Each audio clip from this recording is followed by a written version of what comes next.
बिस्मिल्लाहिर्रहमानिर्रहीम। अस्सलाम वालेकुम एवरीवन। स्टार्ट करते हैं हम। आई होप कि मेरी आवाज़ क्लियर आ रही होगी। एक दफ़ा काइंडली कंफर्म कर दें। यस, आवाज आ रही है सर। ओके, ज़बरदस्त। अच्छा, मैं स्क्रीन अपनी शेयर कर दूं, फिर स्टार्ट करते हैं ज़रा।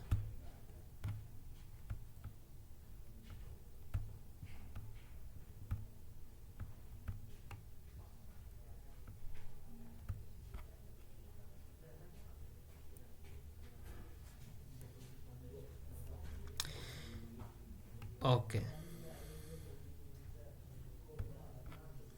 अच्छा, यहाँ पे आज जो है वो कल हमने इंट्रोडक्शन सेशन लिया था, उसमें मैंने आपको बेसिक गाइडलाइंस बता दी थी और वो वीडियो भी मैंने यूट्यूब पे अपलोड करके आपको लिंक सेंड कर दिया था। तो बहरहाल आज हमारा जो पहला टॉपिक है अरेज का, उसको हम स्टार्ट करेंगे। तो सबसे पहले जो टॉपिक है ना, उसका मैंने इसमें आपको एक लिंक है, गीक फॉर गीक्स है, उसमें से हम टॉपिक को कवर करेंगे और उसकी बेसिक गाइडलाइंस देखेंगे, वो आपको मैं समझाऊंगा। और फिर अरेज के सिंटैक्स के हवाले से कुछ जो मेंबर फंक्शंस होते हैं, जो फंक्शन मेथड्स होते हैं, हमें यूज़फुल होते हैं प्रॉब्लम सॉल्विंग के दौरान, उसका लिंक भी मैंने यहाँ पे शेयर कर दिया है। तो इसको मैं डिटेल में बताऊँगा आपको, लेकिन पहले इस लिंक पे ये जो आपको शेयर किया गया है, यहाँ पे ये अरेज का टॉपिक है। वेबसाइट है गीक्स फॉर गीक्स। तो इस पे हम जो है वो स्टार्ट करते हैं। पहले मैं आपको बेसिक्स अरेज के बारे में बता देता हूँ। अरेज जो है बेसिक सा एक डाटा स्ट्रक्चर है। इसको हमने पहले भी बेसिक लेवल पे आपने पढ़ा होगा, जब प्रोग्रामिंग फंडामेंटल जब आप कर रहे होंगे। तो अरे बेसिकली क्या होता है, collection of items of same variable type data stored at continuous memory locations.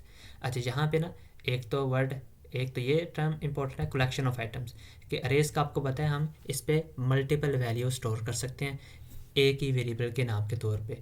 और दूसरा ये कि कंटिन्यूअस मेमोरी लोकेशंस होती हैं।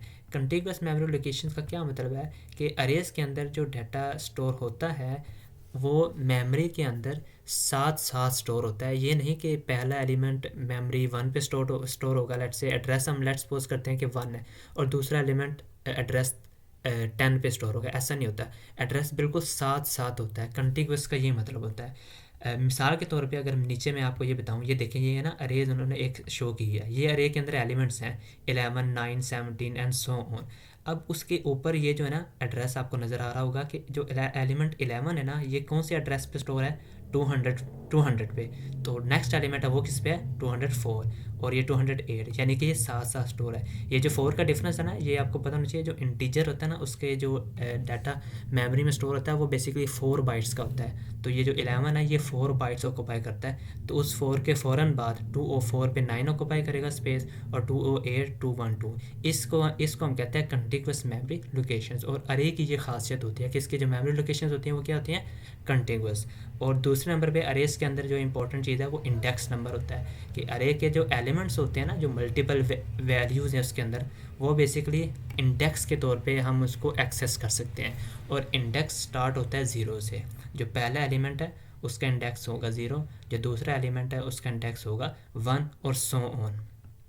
और एक और चीज़ यहाँ पे, कि जो फिर लास्ट वाला एलिमेंट होता है ना, उसका जो इंडेक्स होता है वो साइज़ से वन लेस होता है। यानी कि ये अरे जो टोटल साइज़ कितना है इसका, अगर हम काउंट करें तो ये 12 है। 1 2 3 4 5 6 7 8 9 10 11 12। तो ये साइज इसका 12 है इस अरे का। तो लेकिन जो लास्ट वाला इंडेक्स है वो क्या है, 11, क्योंकि जो इंडेक्स है वो स्टार्ट किससे होता है, ज़ीरो से।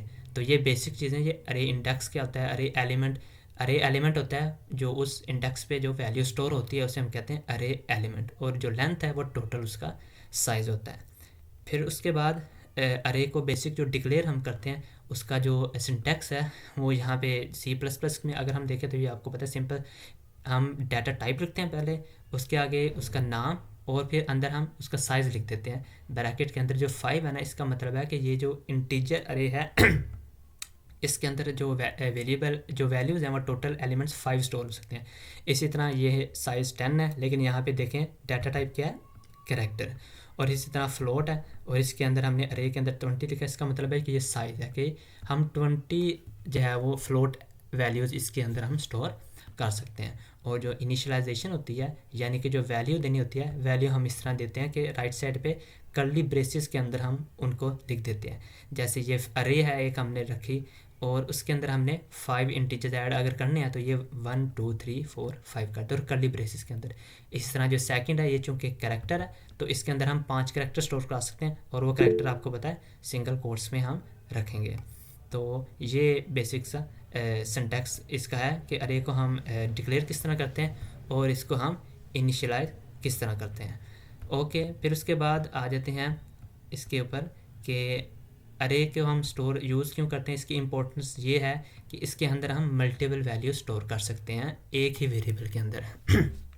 मिसाल के तौर पे देखना, अगर एक स्कूल है, एक स्कूल के अंदर स्टूडेंट्स हैं जो टोटल 100 हैं, तो उनका हमने लेट से नेम स्टोर कराना है। तो एक तो तरीका ये है कि स्टूडेंट्स हैं उनके 100 हम वेरिएबल डिक्लेयर करें कि स्टूडेंट 1 स्टूडेंट 2 स्टूडेंट 3, ये 100 वेरिएबल हमने अलग-अलग बनाए और अलग-अलग में उनका नाम स्टोर कर दिया। लेकिन एक दूसरा इससे ज़्यादा आसान तरीका और बेहतर तरीका वो यह है कि हम एक नेम की अरे हम डिक्लेयर कर दें और उसका साइज़ हम 100 दे दें। इस तरह क्या होगा, एक ही वेरिएबल होगा और उसके अंदर 100 जो है स्टूडेंट्स का रिकॉर्ड सेव हो जाएगा। फिर उसके बाद जो टाइप्स है ना अरेज़ की, वो on the basis of size भी होती हैं और on the basis of dimensions भी होती हैं। हम इसे थोड़ा थोड़ा करके देख लेते हैं, इसमें कोई मुश्किल नहीं है, बिल्कुल इजी है। साइज़ के हवाले से ना 2 किस्म की अरेज़ होती हैं, फिक्स्ड साइज़ और डायनामिक साइज़। फिक्स्ड साइज़ अरेज़ हैं जो बेसिक हम यूज़ अभी करते हैं ना, कि उसके अंदर हम आप साइज़ दे देते हैं और वो जैसे यहाँ पे अरे 5 है, साइज़ हमने कितना दिया 5 है, तो इसके अंदर सिर्फ 5 एलिमेंट स्टोर हो सकते हैं, 5 से ज़्यादा नहीं हो सकते। इसी तरह ये अरे 2 है, इसके अंदर भी हमने 5 साइज़ दिया। तो ये इस तरह की जो अरे डिक्लेरेशन होती है जो हम एक ट्रेडिशनल मेथड के ज़रिए करते हैं, इनको कहते हैं, ये क्या है, फिक्स्ड साइज़ अरेज़, कि इनमें साइज़ हम चेंज नहीं कर सकते, बढ़ा नहीं सकते। अलबत्ता दूसरी एक टाइप्स हैं डायनामिक साइज्ड अरेज़, कि जिनका जो साइज़ होता है ना वो डायनामिक होता है, यानी कि उसे हम चेंज कर सकते हैं, उसके साइज़ हमें मेंशन करने की ज़रूरत भी नहीं होती, उसका जितने मर्ज़ी अंदर एलिमेंट्स हम स्टोर करवाए जा सकते हैं। मिसाल के तौर पे इन्होंने ना वेक्टर दिया है, ये जो वेक्टर होता है ना ये भी एक डाटा स्ट्रक्चर ही है, ये C++ के अंदर यूज़ होता है। इसमें कोई इतना मुश्किल बात नहीं है, लेकिन ये सिर्फ ये होता है कि ये डायनेमिक अरे होती है जो कि मल्टीपल वैल्यू बगैर साइज़ मेंशन किए भी स्टोर कर लेती है। इसका सिंटैक्स थोड़ा सा डिफरेंस है, सिर्फ इतना सा है कि हम पहले वेक्टर लिखते हैं और कर्ली ब्रेसेस के अंदर हम इंटीजर लिखकर उसके अंदर वी, यानी कि ये आगे उसका नाम है जो कि उसको हमने मेंशन कर दिया। तो अगर मैं वेक्टर के पहले ना, क्योंकि हमारे जो ज़्यादातर यूज़ होंगे ना, हम डायनेमिक साइज़ अरेज ही यूज़ कर लेते हैं ताकि हमें साइज़ की जो है वो टेंशन लेने की ज़रूरत ना पड़े। तो मैं वेक्टर की आपको एक छोटे से एग्जांपल देता हूँ ये कोडिंग के ज़रिए, कि लेट्स से हमने एक छोटा सा प्रोग्राम लिखते हैं, ये फाइल बनाई है C++ की, इसमें मैं पहले हेडर्स जो है वो इम्पोर्ट वगैरह कर लेता हूँ और इसमें हमें इंक्लूड करना पड़ेगा वेक्टर भी सेपरेटली।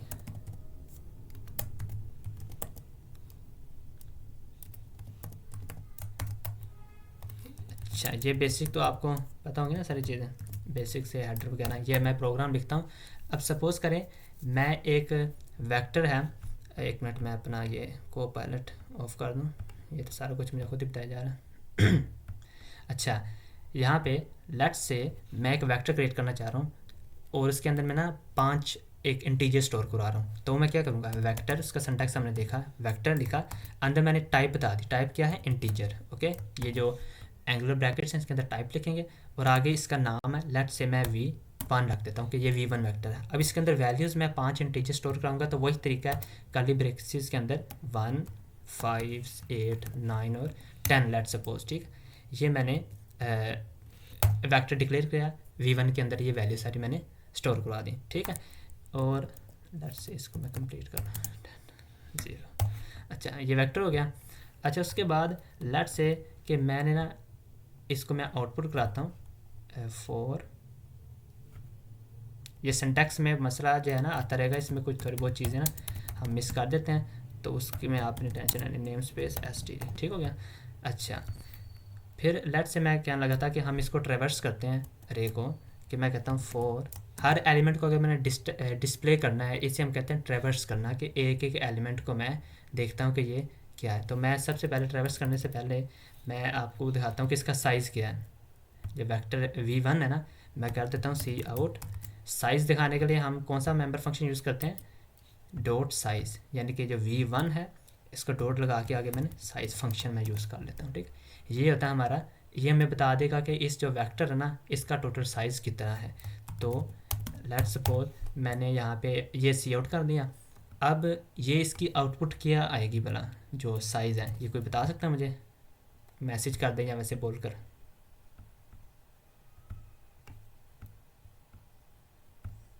ये मेरे पास, ये मैं प्रॉब्लम आपको दिखा रहा हूँ। ये वेक्टर मैंने डिक्लेयर किया, इसके अंदर ये इंटीजर्स ऐड किए हैं और मैं ये v1 डॉट साइज आउटपुट करा रहा हूँ। इसका आउटपुट क्या आएगा भला मेरे पास?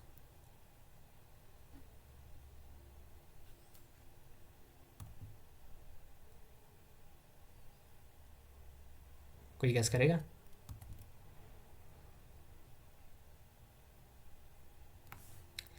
अच्छा अब्दुल्ला, पाइथन ठीक है, पाइथन भी आप यूज़ कर सकते हैं, वो भी सेम ही, इतना उसमें कोई डिफरेंस नहीं। लेकिन ये कि मैं आपको चलो साथ साथ इसमें दिखाता हूँ। पाइथन में काफ़ी बिल्ट इन फंक्शन आ जाते हैं। और ये एज एन ऑब्जेक्ट, ये बेसिकली मैं फंक्शन यूज़ कर रहा हूँ वेक्टर का, और इसको मैं आउटपुट कर रहा हूँ इसका साइज़, ठीक है, डॉट साइज। तो इसका जो आंसर है बिल्कुल 5 ही आना चाहिए। इसको हम रन करके देख लेते हैं। तो लेट्स से इसको रन किया तो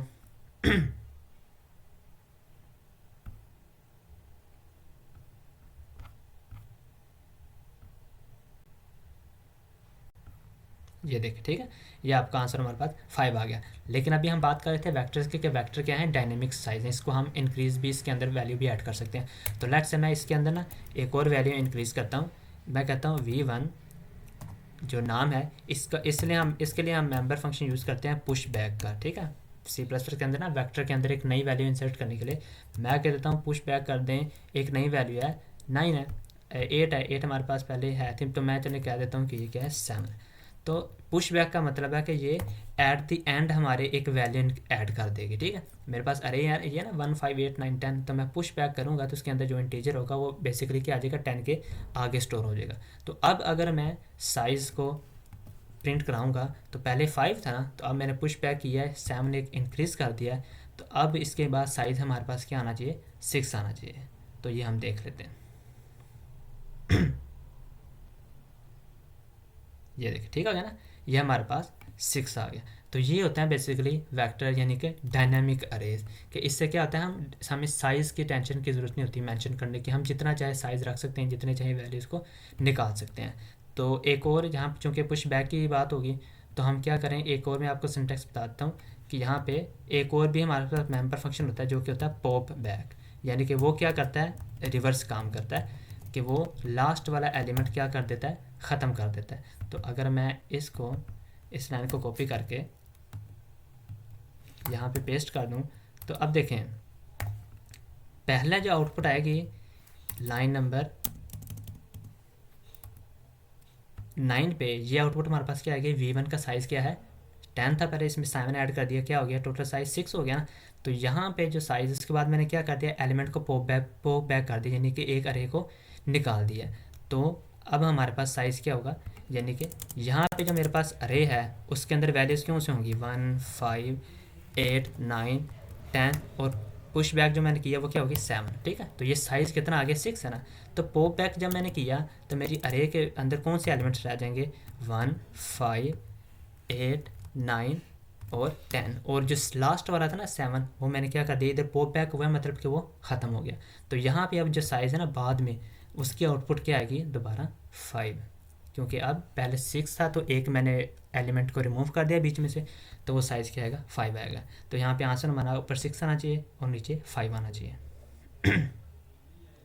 ये देखें, ठीक है, ऊपर पहले 6 आ रहा है क्योंकि ऊपर जो साइज़ था वो 7 हमने ऐड किया तो 6 हो गया, नीचे दोबारा जब पॉप बैक किया तो अब साइज़ हमारा पास क्या आ गया 5 हो गया, ठीक है। इस चीज़ की आपको आई होप के क्लियर हो गया होगा चीज़। अगर कोई इशू है तो मुझसे पूछ लें आप।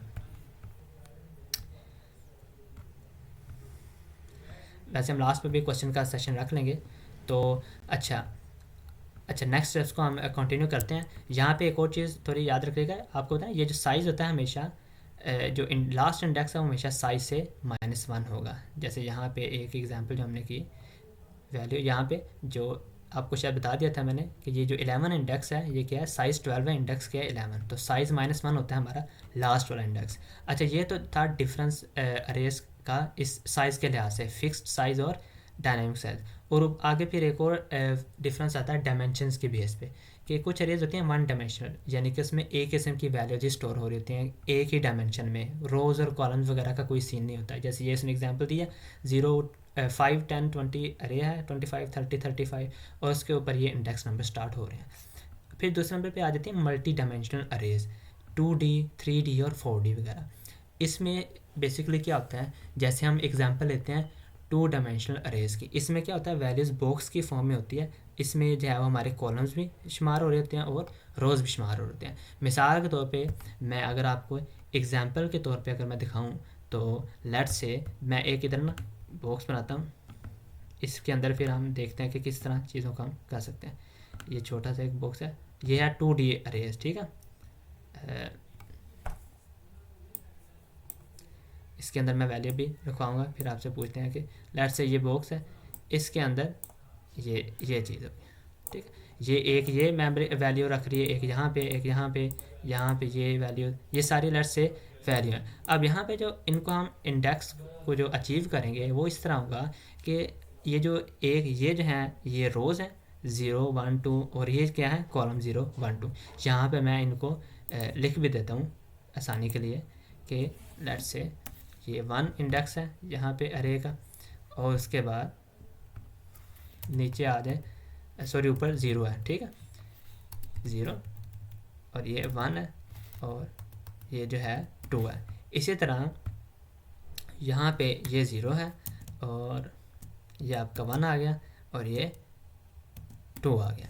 अब अगर लेट सपोज मैं आपको ये कह रहा हूँ कि हमारे पास यहाँ पे एक वैल्यू है लेट से 78, ठीक है। तो इस 78 को मैंने एक्सेस करना है, तो यहाँ पे मुझे मैं इसका जो इंडेक्स नंबर है वो मैं किस तरह लिखूँगा। लेट से इसका अरे का नाम है ARR, तो इंडेक्स नंबर मैं क्या दे सकता हूँ। इसमें कोई मुझसे पूछेगा, ऐसे बताएगा कि 1 डायमेंशन पे तो हम देखते हैं ना 0 1 2 3, लेकिन ये जो साइज़ है, ये जो अरे है 2 डायमेंशनल, इसमें ये वाली जो वैल्यू है ना ये लास्ट पे ये 78, इसको मैंने एक्सेस करना है, तो इस अरे का मैं इंडेक्स नंबर क्या लिखूँगा, कोई गेस कर सकता है।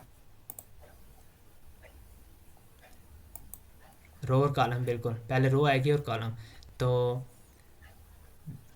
पहले रो नंबर इसकी क्या है इस एलिमेंट की, रो नंबर पहले क्या है 2 है, और कॉलम नंबर क्या है 1 है। तो अरे इसके अंदर मैं लिखूँगा कि जो रो नंबर 2 और कॉलम नंबर 1। तो ये तरीका है 2 डायमेंशनल अरेज को अंदर एलिमेंट्स को एक्सेस करने के लिए, ठीक है। पहले रो आएगा और फिर कॉलम आएगा, ठीक है 2 और 1। ओके, आई होप कि भी क्लियर हो गया होगा। इसी तरह आगे 3 डायमेंशनल होती हैं, और जिसमें 3 डायमेंशन आ जाती हैं, एक्स वाई जी आ जाते हैं, लेकिन इसको ठीक है थोड़ा बस आपने देखना, इसको डिटेल में करने की ज़रूरत नहीं है। अच्छा, ये तो थी टाइप्स अरेज, थ्योरेटिकल कंसेप्ट। उसके बाद एक चीज़ है इम्पोर्टेंट कि ऑपरेशंस, कि अरेज के अंदर हम कौन कौन से ऑपरेशंस कर सकते हैं। नंबर 1 है ट्रेवर्सल, कि अरे कोई एक एक एलिमेंट को हम क्या कर सकते हैं ट्रेवर्स कर सकते हैं, उसके हम यानी कि गुजर सकते हैं उस एलिमेंट पे। मैं यहाँ पे एग्जांपल दूंगा, इस एग्जांपल को लेट से इस कोड को मैं कर देता हूँ कमेंट। हम एक रखते हैं अरे लेट से इंट अरे, जो ट्रेडिशनल साइज़ है ना, जो मेथड है ना अरेज का, मैं वही कंसिडर करता हूँ। अरे या लेंथ उसकी 5 है, उसके अंदर मैं एलिमेंट्स रख देता हूँ 1 7 9 3 और 4, ठीक है 5 का ये अरे आ गया, ये आ गया। अब इसके अंदर एक एक एलिमेंट को मैंने एक्सेस करना है, तो उसके लिए मैं क्या करूँगा कि फोर लूप यूज़ कर सकता हूँ, जो कि हर लैंग्वेज में तकरीबन सेम ही है। तो लेट से मैं कहता हूँ 4 स्टार्ट में कहाँ से करूँगा 0 से, क्योंकि इंडेक्स नंबर पहला कौन सा होता है 0 होता है। और इसको मैं क्या करूँगा, कहाँ तक मैं रखूँगा भला, कि इंडेक्स नंबर कहाँ तक आना चाहिए मुझे, ये 4 तक ना, 0 1 2 3 4 इंडेक्स नंबर। इसको मैं 4 की जगह ना 5 कर देता हूँ, 6 कर देता हूँ, ताकि इसमें साइज़ में क्वेश्चन आए आपको कन्फ्यूजन ना हो। साइज़ इसका अरे का क्या है 5 है, तो इंडेक्स नंबर 5th वाले एलिमेंट पे क्या होगा 4, यानी कि साइज़ -1। तो मैं कहता हूँ आई ने कहाँ पे जाना है, इस अरे के साइज़ -1 पे। ये चीज़ आपने याद रखनी है, ठीक है, कि हमने आई को कहाँ तक लेके जाना है, वहाँ तक लास्ट वाले एलिमेंट तक। और लास्ट वाले एलिमेंट का जो इंडेक्स होता है वो क्या होता है साइज़ -1 आई। और मैं कितना कितना इंक्रीमेंट करना है, एक एक के, पहले 0 वाला एलिमेंट आए मेरे पास, फिर 1 वाला, फिर 2, फिर 3, फिर 4। तो ये 4 तक ही मेरे पास होना चाहिए। ओके, इसको इक्वल भी लगाना है, ठीक। अच्छा, उसके बाद अब मैं क्या करूँगा कि हर एलिमेंट पे हर दफ़ा जो एलिमेंट आएगा उसकी मैं आउटपुट कर देता हूँ कि भाई जो अरे है उसका इंडेक्स नंबर आई पे को आउटपुट कर दें, और उसके बाद मैं ऐड कर देता हूँ। अब ये जो आउटपुट है हमारे पास, ये हमारे पास क्या करेगा, वैल्यूज़ को एक एक करके दिखा देगा। अच्छा, ये एरर यहाँ पे क्लास टाइप इंट, इसको रन करके देखते हैं ये क्या मसला दे रहा है।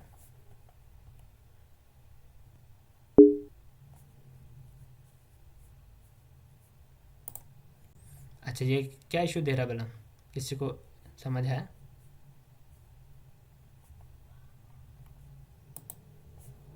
हम इसको देखते हैं ज़रा, ये होना तो नहीं चाहिए। अच्छा,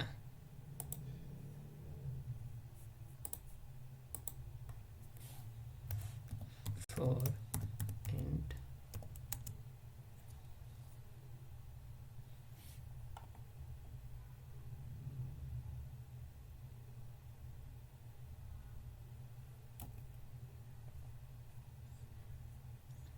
अच्छा, चलें इसको हम ज़रा पहले वैसे करके देखते हैं ज़रा।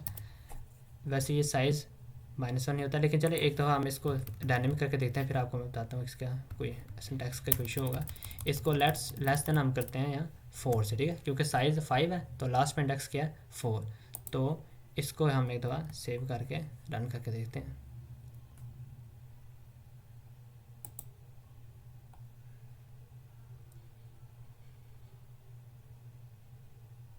इसमें एक एक एलिमेंट 1 बाय 1 यहाँ पे शो हो जाना चाहिए। अच्छे देखें, ठीक है, 1 7 9 3 और 6, ये 1 7 9, ये हमने क्या कर लिया है, ट्रेवर्स किया है, ठीक है, कि एक एक करके हम एलिमेंट को रीड कर रहे हैं और उसको फिर हमने क्या कर दिया, आउटपुट कर दिया, ठीक है। रिमूव ब्रेसेस देन ट्राई, इसका नहीं, आई थिंक इसका तो कोई इशू नहीं है, ब्रेसेस में ही हम लिखते हैं। चलो उसके बाद, अच्छा ये समझ आ गया, पहला ऑपरेशन होता है ट्रैवर्स का, कि इसको हम क्या कहते हैं, ट्रैवर्स करते हैं एक एक करके। उसके बाद कुछ मज़ीद ऑपरेशन हैं, जिनमें एक होता है इंसर्शन होता है, कि हमने क्या करना है, किसी एक ख़ास पोजीशन पे हम क्या करते हैं, वैल्यू को इंसर्ट अगर करना है तो उसकी जगह हम क्या कर सकते हैं। अच्छा, उसका तरीका ये होता है कि लेट से मैंने 9 के बाद क्या करना है, 9 से पहले मैंने 8 को लेके आना है। मैं आपको इसके एग्जांपल इस तरह समझाता हूँ। लेट सपोज हमारे पास एक अरे है, इसके अंदर 2 आ गया, 5 है, 6 है, 9 है और 7 है, 4 है। अब मैं ये कह रहा हूँ कि लेट्स सपोज कि मुझे ना यहाँ पे 6 से पहले जो है ना, यहाँ पे मैंने क्या करना है, लेट्स से 7 ऐड करना है। तो इसका तरीका क्या होगा, इसका तरीका ये होगा कि हमें क्या करना पड़ेगा, पहले कोई एक एल्गोरिदम बनाना पड़ेगा। उसमें हम क्या करेंगे कि इसका ये तरीका इस तरह पॉसिबल नहीं है कि मैं तो कोई एलिमेंट एक रखूँ तो उसमें कहूँ कि इसके आगे 7 ऐड कर देगा। मैं क्या करूँगा, पोजीशन जो है होगी मेरे पास, जैसे ये है ना 6 है ना यहाँ पे, तो मैं यहाँ से क्या करूँगा, एक एक एलिमेंट को राइट साइड पे मूव कर दूँगा। 6 9 पे आ जाएगा, 9 4 की जगह पे आ जाएगा, और जो 4 है वो आगे नेक्स्ट वाले साइज़ पे आ जाएगा। और फिर मैं क्या करूँगा, ये वाला अब जो हिस्सा है ये फ्री है ना, एम्प्टी है ना, तो यहाँ पे मैं क्या कर दूँगा, 7 को इंसर्ट कर दूँगा। यानी इसका ये तरीका होगा कि एक एक एलिमेंट को राइट साइड पे करते जाएं और वहाँ पे मैं क्या करूँगा, 7 को ऐड कर दूँगा। तो इसमें इंसर्ट करने का ना ये तरीका होता है, इसका डायरेक्ट मेथड नहीं होता। फिर उसके बाद डिलीशन है। डिलीशन में भी हम ये करते हैं कि एक एलिमेंट है, सपोज करें यहाँ पे, अब हमने करने, मैं कहता हूँ कि 5 को मैंने डिलीट करना है, तो इसका ये तरीका नहीं होता है C++ में या लैंग्वेज में कि डायरेक्ट इस एलिमेंट को मैं कर दूँ कि भाई डिलीट कर दूँ। नहीं, मैं इसको रिप्लेस कर सकता हूँ कि एलिमेंट मेरे पास है, फ़र्ज़ करें सेकंड वाला 5 है, तो मैं एक एक करके चेक करूँगा पूरे अरे को, जहाँ पे मुझे 5 नज़र आ गया उसी की जगह लेट से मैं कह दूँगा कि ये 0 कर दें। तो ये इस तरह होता है कि हमने क्या कर दिया, इसको डिलीट कर दिया। फिर उसके बाद सर्चिंग आ जाती है, जो लास्ट ऑपरेशन है, कि हम एलिमेंट को सर्च भी कर सकते हैं। मिसाल के तौर पे जैसे एक हमने एग्जांपल जो ले रहे थे, यहाँ पे अलर्ट से मैं क्या करूँगा, मैंने देखा ना कि एक मेरे पास एक एलिमेंट है 4, मैं कह रहा हूँ इसको सर्च करना कि इस अरे के अंदर है या फिर नहीं। तो मैं क्या करूँगा, अरे को ट्रैवर्स करूँगा, पहले एलिमेंट को देखूँगा, 2 को पकड़ूँगा, इसके साथ कंपेयर करूँगा 4 के साथ कि 2 और 4 इक्वल है, नहीं है, तो मैं नेक्स्ट एलिमेंट पे आ जाऊँगा। फिर मैं 5 को देखूँगा, 5 और 4 इक्वल है, नहीं है, फिर मैं नेक्स्ट आ जाऊँगा, 6 और 4 इक्वल है, नहीं, 9 और 4 इक्वल है, नहीं, 4 और 4 इक्वल हैं, ये है ना, तो मैं इसको क्या कर दूँगा, रिटर्न कर दूँगा, या इसके इंडेक्स को रिटर्न कर दूँगा कि ये इस इंडेक्स में पड़ा हुआ है ये एलिमेंट।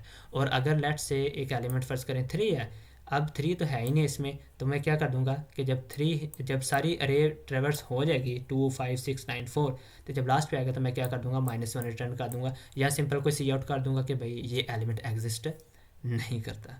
तो ये बेसिक बेसिक यानी कि इसके ऑपरेशन है।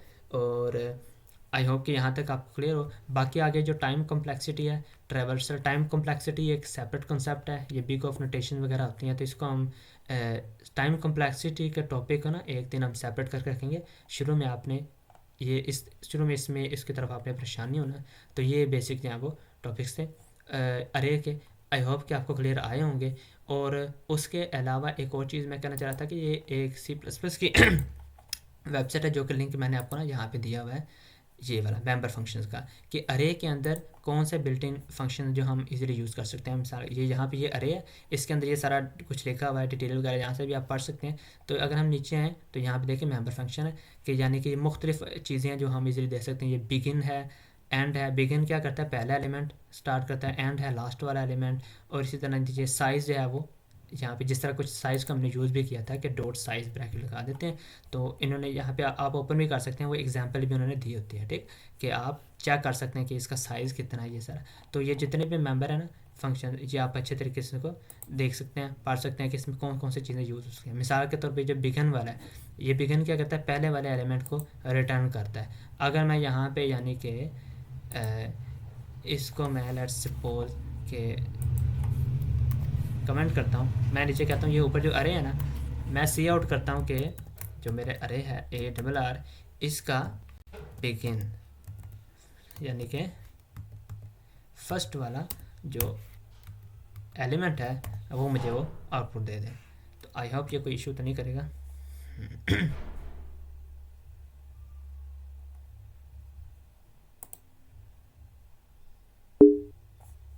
अच्छा, ये इसका मुझे कोई एरर दे रहा है, ये आई थिंक साइज़ का हमने कोई रखा है। अगर हम साइज़ ना रखें यहाँ ज़रा, आई थिंक ये कोई इशू कर रहा है, इसको हम छोड़ते हैं। मैं इधर ना वेक्टर की एग्जांपल लेकर बता दूँ। लेट्स ये वेक्टर है, ये V1 है जिसके अंदर ये एलिमेंट्स हैं। मैं इधर आउटपुट करता हूँ V1 सॉरी, हाँ V1 डॉट बिगन। अच्छा, इसके लिए आई थिंक हाँ ठीक हो गया। इसके लिए ना हमें STL की लाइब्रेरी भी इंक्लूड करनी पड़ती है, आई थिंक वही इशू है। इंक्लूड STL,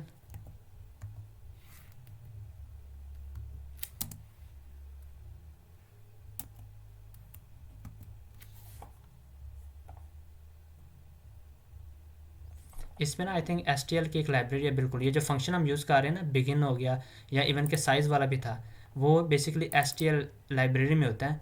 उसका अगर हम देखें लेट्स से, अगर आपको पता है STL के इनपुट करने का क्या तरीका होता है, इंक्लूड किस तरह करते हैं, एक मिनट तक गूगल करते हैं।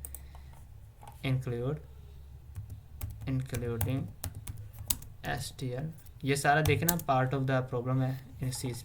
अच्छा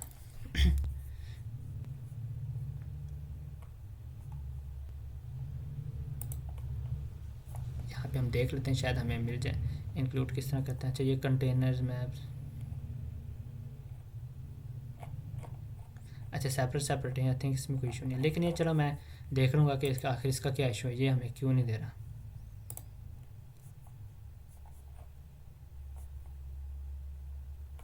एनीवे चलो ठीक है, इसको हम देखते हैं ज़रा। अच्छा, यहाँ पे बिगिन है। अच्छा, बिगिन आपको क्या करेगा कि फ़र्स्ट एलिमेंट दे देगा। मैं यहाँ पे आपको ना देख के आपको इन्फॉर्म कर दूँगा कि आखिर इसका क्या इशू है।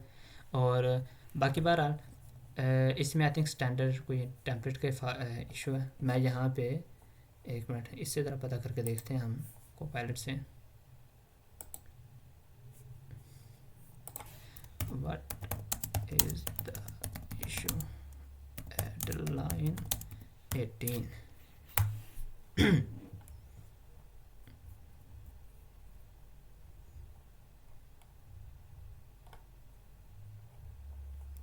अच्छा ये शायद हमें आइटरेटर का करने का कह रहा है कि आइटरेट करके हैं।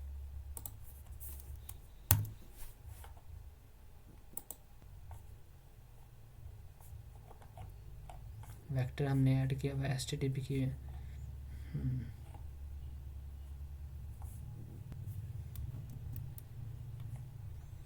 इसका आई थिंक कुछ और इशू है, ये मेंबर फंक्शंस को क्यों नहीं यूज़ करने दे रहा मुझे। साइज़ भी मेंबर फंक्शन ही है ना, तो ये मैं कंफर्म करके ना आपको बता दूंगा। बाकी बहरहाल इसका आप तरीका यहाँ पे सारे देख सकते हैं, ये जो मैंने वेबसाइट भी दी थी ना उसके अंदर सारा। तो इसका जो इशू है ना ये मैं आपको चेक करके बताऊँगा कि आखिर किसका इसका क्या इशू है।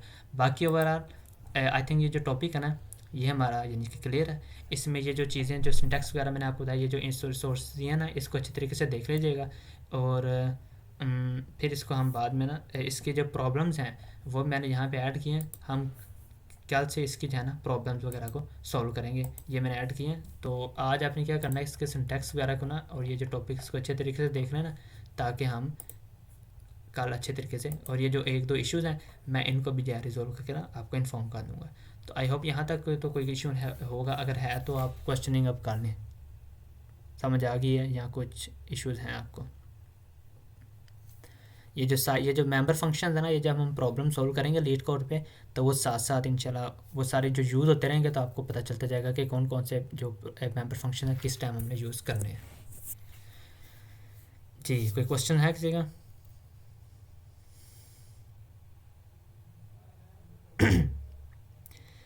अच्छा आप लोगों ने लीड कोड पे अकाउंट अपना बनाया हुआ है ना? कल मैंने बताया था लीड कोड पे अकाउंट सबका बना हुआ है क्या? किसी कोई ऐसा है तो नहीं जिसका अकाउंट अभी ना बना हो? मेरा नहीं बना हुआ अभी।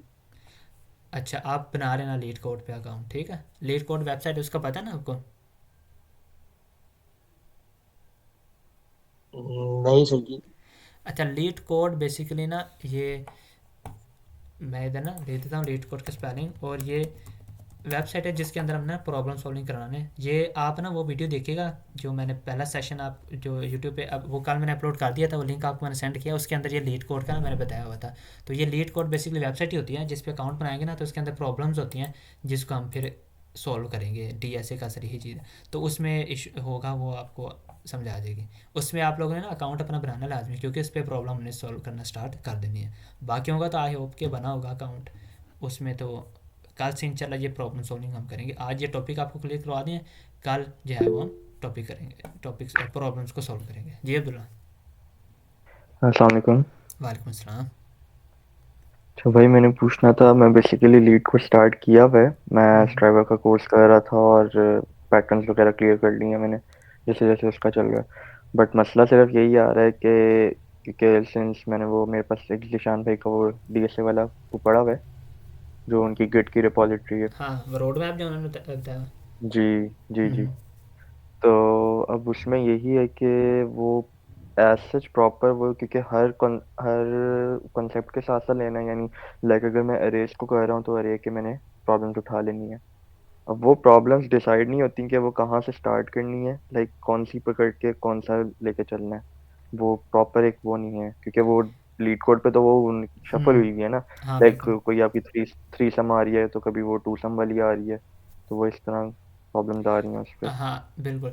असल में जो जिशाना भाई ने वो जो है ना रेपोजिटरी, उसमें वो है कि जो 2-3 हफ्ते में जल्दी जल्दी कोई 100-150 जहाँ प्रॉब्लम सॉल्व हो जाए। लेकिन आप जो अभी हम्म बिगिनर्स है ना, उन्होंने वो आपको बेसिकली मैं एक तो जैसे ये अभी मैंने आपको साथ में अरेज का टॉपिक रहा है ना, तो ये आगे मैंने प्रॉब्लम जो है 7-8 रखी हैं। ये बिगिनर्स के लिए ये वही टॉपिक्स हैं जो हमने यानी कि जो अभी किए हैं ना अरेज, ये उनसे रिलेटेड है। इसका हाल यही है बिल्कुल, आपको कम से कम ना ये पता होना चाहिए कि बिगिनर वाली प्रॉब्लम्स आपने करनी है। वो प्रॉब्लम जो है मैं आपको साथ में शेयर कर दूंगा। इसमें इसका ये है कि ये मैं आपको सॉल्व भी कराऊंगा, वो मैं कोई इशू आता है मुझसे पूछ भी लीजिएगा। और जो बाकी अगर आप प्रॉब्लम्स हैं किस तरह जो सिलेक्ट करेंगे उसका ऑब्वियसली ये तरीका है, एक तो ईजी करें और बाद में ना टॉपिक्स के कुछ टैग्स लगे होते हैं वो देख लिया करें। लेकिन आपकी बात एट द एंड ठीक है कि बाकी लीड कोड के अंदर ना प्रॉब्लम सारी मिक्स होती हैं, वो एक टॉपिक के अंदर मल्टीपल टॉपिक्स आ रहे होते हैं। लेकिन इसका हाल यही है कि मैं आपको जो प्रॉब्लम्स है ना वो साथ साथ जो टॉपिक्स हैं उनसे रिलेटेड ही शेयर कर रहा हूँ। तो और बिगिनर्स में यही लाजमी है कि पहले जो 40-50 प्रॉब्लम्स है ना वो आपने बिल्कुल रिलैक्स होकर सिर्फ यही समझना है कि मैं अभी प्रॉब्लम सॉल्विंग सीख रहा हूँ। कि अगर वो आपको सही तरीके से समझ नहीं आती तो कोई इशू नहीं, टॉपिक्स जो हैं वो इसके मिक्स होते हैं, बिल्कुल होते हैं, लेकिन बेहतरीन हाल यही है कि जो आपको गाइडेंस की जा रही है, जो प्रॉब्लम्स की जो बताई जा रही हैं, आप पहले उन्हें ही सॉल्व करें। फिर आहिस्ता आहिस्ता जब आपके टॉपिक्स पे मल्टीपल टॉपिक्स पे ग्रिप हो जाएगी ना, लेट्स से हमने कोई 6-7 टॉपिक्स पढ़ लिए हैं, फिर उसके बाद जो है वो जब मिक्स हो जाती हैं तो उसका हम मिक्स जो है वो कॉन्सेप्ट यूज़ करना भी कोई इतना मुश्किल नहीं होता। लेकिन शुरू में इस चीज़ का आपको ध्यान रखना होगा, और वो जो प्रॉब्लम्स है वो मैं आपको शेयर कर दिया करूँगा। और एक और भी रेपोजिटरी शायद हो मेरे पास जिसमें तमाम ही टॉपिक से रिलेटेड बिगनर प्रॉब्लम पड़ी हों, लेकिन वो चलो वो मैं देख के आपको शेयर कर दूंगा। लेकिन अभी के लिए ये है कि ये जो जो टॉपिक्स मैं करा रहा हूँ ना, इसके साथ प्रॉब्लम शेयर कर दूंगा, आप वही कर लीजिएगा, ठीक है। अच्छा, मेरा दूसरा क्वेश्चन ये था कि हम्म। क्या हम पाइथन स्पेसिफिक हो सकते हैं अगर किसी को प्रॉब्लम नहीं है, लाइक हर किसी का अगर स्टैक वही है, क्योंकि ना कुछ चीज़ें होती हैं, लाइक कल मैं पैटर्न्स पे काम कर रहा था, तो वो ड्राइवर तो करता ही C++ पे, मुझे भी वहाँ से भी इशू आ रहा है थोड़ा सा, लेकिन अब वो लूपिंग का है सीन, या वो है ना, वो चीज़ बिल्कुल टोटली डिफरेंट होती है। इतना फर्क नहीं होता अगर आपकी कॉन्सेप्ट क्लियर हो, बट कुछ कुछ चीज़ें आ जाती हैं डिफरेंट, जैसे आप वेक्टर आज यूज़ कर रहे थे, उसमें वेक्टर वाला सीन नहीं है, आप लिस्ट या डिक्शनरी के थ्रू वो काम कर सकते हो। तो मैं पूछना चाह रहा था कि अगर हम पाइथन स्पेसिफिक हो जाएं। देखें, कल एक चीज़ मैंने बताई थी कि लैंग्वेज का इससे ना कोई इतना ख़ास फ़र्क नहीं पड़ता। एग्जैक्टली, अगर आप एग्जैक्टली। पाइथन यूज़ करना चाह रहे हैं ना, तो उसका कोई इशू नहीं है, आप पाइथन यूज़ कर लें। सिंटेक्स के थोड़ा बहुत डिफरेंस आना है, असल चीज़ यहाँ पे हमने करनी है कंसेप्ट वगैरह क्लियर करने हैं। जिस तरह आप स्ट्राइवर्स भी देखें, वो भी यहाँ पहले लॉजिक वगैरह बता देता है, उसके बाद वो उसके प्रॉब्लम जो होते हैं वो C++ पे होते हैं। तो लेकिन इसका कोई इतना इशू नहीं है, यानी कि आपने बस शुरू में कंसेप्ट समझने हैं, प्रॉब्लम सॉल्विंग के पैटर्न समझने हैं, लैंग्वेज जो मर्जी यूज़ कर लें, इसमें कोई इतना इशू नहीं है। ठीक है। ठीक। अच्छा अमीर हमज़ा जी, क्वेश्चन आपका कोई? जी अस्सलाम वालेकुम उसामा भाई, कैसे हैं वालेकुम आप? सब अस्सलाम। खैरियत? अल्हम्दुलिल्लाह, आप ठीक हैं? जी अल्हम्दुलिल्लाह। अच्छा, एक चीज़ पहले तो अब्दुल्ला भाई मैंने आपको बतानी थी। अब मैं भी ना पीएचपी का डेवलपर हूँ वैसे। लाइक मैं तो फील्ड में जॉब भी कर रहा हूँ। तो इसमें वो यही है कि हमने बेसिकली जो हमारा जो मेन इसमें फोकस है ना, वो पैटर्न्स के ऊपर करना और लॉजिक को जो है वो इम्प्रूव करना। बाकी लैंग्वेज कोई भी चल जाती है इसमें, वो हमने सिर्फ थोड़ी सी लॉजिक और वो पैटर्न्स ही देखने होते हैं। तो मैं भी वैसे C++ का नहीं हूँ, मैं भी पीएचपी लारावेल वाली साइड का हूँ। तो दूसरी चीज उसामा भाई, मैंने आपसे ये पूछनी थी कि कल से जो हम प्रॉब्लम्स वगैरह करेंगे, काइंडली आप ना उसमें थोड़ा सा ये बस इस पे जरा ज्यादा फोकस रखिएगा कि पैटर्न्स का जरा ना आइडिया हो जाए। मुझे सबसे ज्यादा जो चीज कंफ्यूज करती है ना, मैंने कुछ प्रॉब्लम्स की भी हुई है, लाइक 20+, तकरीबन 25-30 ठीक प्रॉब्लम्स मैंने की हुई है लीड कोड के ऊपर। लेकिन ठीक मुझे ठीक। जो सबसे ज्यादा मसला आ रहा है वो पैटर्न्स का आता है। अब जैसे कोई भी प्रॉब्लम आ रही है ना, तो ये माइंड मतलब इस तरीके से आप थोड़ा सा ना प्रिपेयर करिएगा हमें, कि हमें ये आइडिया हो जाए कि जैसे ही हम लाइक 40-50 प्रॉब्लम्स कर लेते हैं, तो उसके बाद कोई भी प्रॉब्लम आ रही हो ना, कोई भी हम प्रॉब्लम पढ़े, तो हमें एटलीस्ट इतना आइडिया हो जाए कि हम इसको किस किस पैटर्न के थ्रू कर सकते हैं। जैसे टू पॉइंटर के थ्रू भी इसे कर सकते हैं, या हैश मैपिंग के थ्रू भी, या ये इस तरीके से ना थोड़ा सा हमारा माइंड जो है वो हमारा उस लिहाज से ट्रेन हो जाए कि हमें इस चीज का प्रॉपर आइडिया हो जाए। तो काइंडली आप जरा साथ साथ ना पैटर्न पे जरूर फोकस रखिएगा हाँ इस बिल्कुल, चीज में। ये सही बात किया मेरा हमज़ा आपने। असल में ना इसके आपने जो 20-30 प्रॉब्लम सॉल्व की भी हुई है ना, तो इसमें एक चीज़ आपने रखनी है याद कि ऑब्वियसली हम भी जो प्रॉब्लम सॉल्व करेंगे तो इसमें पैटर्न्स ही आइडेंटिफाई करेंगे। वो जैसे जैसे प्रॉब्लम्स आते रहेंगे, इसमें जिस किस्म के पैटर्न्स आते रहेंगे ना, वो हम आइडेंटिफाई करते रहेंगे। और दूसरी बात, ये एक चीज़ लाजमी याद रखनी है कि ये प्रॉब्लम सॉल्व करनी है तो पहले 50 टू इवन कि 100 प्रॉब्लम्स भी अगर आप सॉल्व कर लेंगे ना, तो आप ये एक्सपेक्ट नहीं करना कि आप ये प्रॉब्लम सारी खुद कर लूँगा, लेकिन ये एक्सपेक्ट करना है कि कम से कम आपको पैटर्न आइडेंटिफाई हो जाए, जैसे कि आपने कहा। तो वो पहला स्टेप यही है। मैं एक चीज़ कहूँगा कि इसमें ना हम प्रॉब्लम अक्सर काफ़ी 50 to 100 भी कर लेंगे ना, तो बच्चे आगे फिर कहते हैं कि अभी हमें प्रॉब्लम खुद सोल्व हो जानी चाहिए, लेकिन ऐसा नहीं होता। असल चीज़ पहले यह कि लॉजिक बिल्डिंग, आपको पैटर्न पता होना चाहिए ना। तो क्या अगर आपको प्रॉब्लम देख के ये पता चल जाता है ना कि इसमें कौन सा जो है वो डाटा सेट यूज़ हो रहा है होगा, या कौन सा पैटर्न यूज़ होगा, तो पहली अचीवमेंट यही है। और इस चीज़ का हमारे इस जो है कोर्स का मकसद ये है कि हम बेसिक पहले ये लॉजिक की तरफ जाएँ, एल्गोरिथम की तरफ जाएँ। ये जो मुख्तलिफ़ किस्म के पैटर्न्स होते हैं ना, उनको आइडेंटिफाई करना सीखें कि वो कौन सा पैटर्न यहाँ पे यूज़ होगा। और बिल्कुल 70 to 80% एग्जैक्टली। प्रॉब्लम सॉल्विंग की गेम ही यही है कि आपको जब ये मुख्तलिफ पैटर्न्स पता चल जाते हैं ना, तो बाकी चीज़ें जो है फिर आहिस्ता आहिस्ता खुद ब खुद ही आनी शुरू हो जाती हैं। तो इंशाल्लाह ऑब्वियसली हमारा फोकस यही होगा कि हम प्रॉब्लम जो सॉल्व कर रहे हैं साथ साथ जो जो डाटा सेट यूज़ हो रहे हैं उनको भी अच्छे तरीके से ग्रिप करते जाएँ, और जो पैटर्न्स हैं उन पे भी हम अच्छी महारत जो है वो रखते जाएँ इंशाल्लाह इंशाल्लाह इंशाल्लाह। बिल्कुल। बिल्कुल, थैंक यू भाई। कोई इशू नहीं। अच्छा, उसके अलावा कोई किसी को इशू है?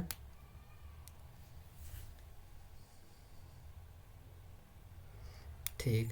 अच्छा, अभी के लिए आई थिंक सिर्फ ठीक है इतना ही। बाकी ये जो रिसोर्सेज हैं ये मैं आपको कल चले कोई क्लासरूम शायद बना लो, उसमें फ़ाइल शेयर कर दूंगा और ये वीडियो भी अपलोड कर दूंगा।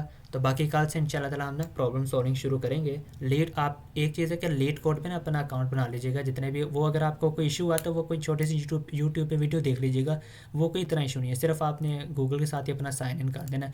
या अगर आप लोगों की गिटहब रेपोजिटरी बनी है, गिटहब में प्रोफाइल बनी है, तो वो गिटहब के साथ ही आप अटैच कर लीजिएगा, तो उसका इतना कोई इशू नहीं है, ठीक है। लेकिन ये अकाउंट बना लीजिएगा ताकि हम प्रॉब्लम वहाँ पे जो है ट्राई करना शुरू कर दें। ओके, आई थिंक अभी के लिए ठीक है, यही है। बाकी ये कि जो लोगों ने कल वाला सेशन नहीं ना लिया, उसमें प्रॉब्लम सॉल्विंग की कुछ इंस्ट्रक्शन मैंने बताई हुई थी, वो एक दफ़ा ना रिवाइज कर लीजिएगा। जिस तरह मैंने बताया था कि आपने पहले प्रॉब्लम अंडरस्टैंड करनी है 50%, और फिर 25% चाहे सीडो कोड यानी कि लॉजिक वगैरह बनानी है, और जो लास्ट पे है वहाँ पे हमने कोड वगैरह लिखना है। तो बाकी ये जो अच्छे तरीके से रिवाइज़ वगैरह कर लीजिएगा। ये अरेज से रिलेटेड जो मेंबर फंक्शन हैं ये सारे अच्छे तरीके से प्रिपेयर कर लीजिएगा। अगर जैसे अमीर हमजा अगर आपने सी प्लस प्लस में कर रहे हैं ना, थोड़ा अगर इशू है तो वो पहले सी प्लस प्लस का भी थोड़े बहुत अगर आप कहेंगे ना तो मैं आपको थोड़ी सी वीडियोस दे दूँगा, उसको कवर कर लीजिएगा। लेकिन अभी प्रॉब्लम सॉल्विंग में इतना ज़्यादा मसला नहीं होगा सिंटैक्स का। बेसिक ये फॉर लूप्स वगैरह और इंटीजर्स जो वेरिएबल डिक्लेयर करना, उसमें कोई इतना इशू नहीं है, वो हम जो साथ साथ करेंगे तो वो भी क्लियर होता जाएगा। और अब्दुल्ला, पाइथन का भी कोई इशू नहीं है। आप साथ साथ जो है आप जो प्रॉब्लम हम सॉल्व करेंगे ना, तो हमने पहले वही करना है कि पहले अंडरस्टैंडिंग करनी है, फिर उसका एल्गोरिथम लिखना है वर्डिंग में, उसके बाद उसकी कोडिंग करनी है। तो वो जो हम सी प्लस प्लस में करेंगे आप पाइथन में कर लीजिएगा। अगर आपको कोई इशू है तो वो मुझसे पूछ लीजिएगा। लैंग्वेज स्पेसिफिक डीएसए नहीं है, ये चीज़ याद रखिएगा कि आप जावास्क्रिप्ट यूज़ करना चाहते हैं, पाइथन यूज़ करना चाहते हैं, जो मर्जी कर लें। असल चीज़ है आपको लॉजिक क्लियर होना चाहिए कि सोल्यूशन हमने बनाना किस तरह, उसको सिंटेक्स में कन्वर्ट करना वो इतना कोई इशू नहीं है। आहिस्ता आहिस्ता वो हो जाता है साथ साथ, ठीक है। ओके। तो अभी के लिए आई थिंक इतना ही ठीक है। होपफुली ये कंसेप्ट यहाँ क्लियर हो गए होंगे। और मैं वीडियो वगैरह अपलोड कर दूँगा, और फाइल भी जो अरेज है ना, ये इसका जो इसमें ये जो हमने किया ना, यहाँ से गीक फॉर गीक से हमने ये थोड़ा बहुत इसके कंसेप्ट लिए हैं। और सी प्लस प्लस की वेबसाइट है जिसके अंदर मेंबर फंक्शन है। कोई और लैंग्वेज भी होती है तो उसकी डॉक्यूमेंटेशन आप पढ़ लिया करें, उसके अंदर सारे फंक्शन होंगे जावास्क्रिप्ट के या पाइथन के, तो उनकी अपनी डॉक्यूमेंटेशन से आप कंसल्ट कर लीजिएगा। और ये दो जो लिंक्स हैं ये मैंने यहाँ पे भी ऐड कर दिए हैं, तो ये आपके साथ शेयर हो जाएंगे। तो अभी के लिए इतने हैं। बाकी ये कि इंशाल्लाह कल सारे अच्छे तरीके से रिवीजन करके आएँ तो कल हम प्रॉब्लम सॉल्विंग स्टार्ट करेंगे। और I think that's it for now. तो अपना ख्याल रखिएगा, कल इंशाल्लाह ताला मुलाकात होती है। अल्लाह हाफिज़।